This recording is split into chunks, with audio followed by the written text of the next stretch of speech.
Even though this geologic column does not exist, except in the textbooks, that teaching is what changed people in the 1830s away from believing the Bible to believing in uniformitarianism. This teaching especially affected a young preacher. He just got out of Bible college, studied to be a pastor of a church. His name was Charles Darwin. Anybody ever heard of Charles Darwin? Charles Darwin graduated from Bible college to be a preacher, and he's going to sail around the world for 5 years first and collect some bugs for some, bugologist back there in England.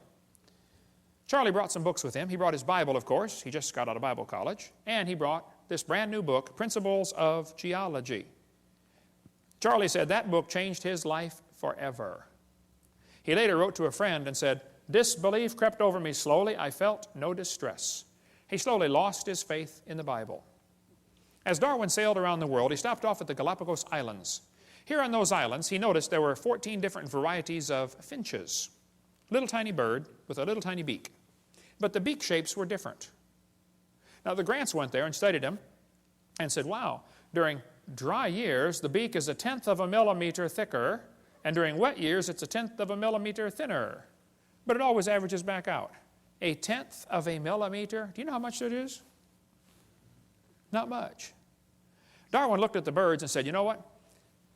I think all these birds had a common ancestor. I bet you're right, Charlie. It was a bird.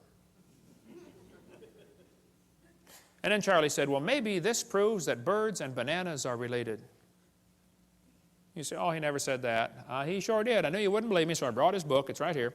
The Origin of Species by Charles Darwin. On page 170, Darwin said, it's a truly wonderful fact that all animals and all plants throughout all time and space should be related to each other. Isn't he saying the birds and bananas are related? He sure is. This is a lie. What Charlie observed is what is sometimes called microevolution. Microevolution tells us dogs produce a variety of dogs. That's a fact. It happens, okay? And roses produce a variety of roses. Nobody argues about that. The question is, does it go any farther than that? You may get a big dog or a little dog, but you get a dog every time. And probably the dog, the wolf, and the coyote had a common ancestor. I wouldn't argue about that. We did the test this morning.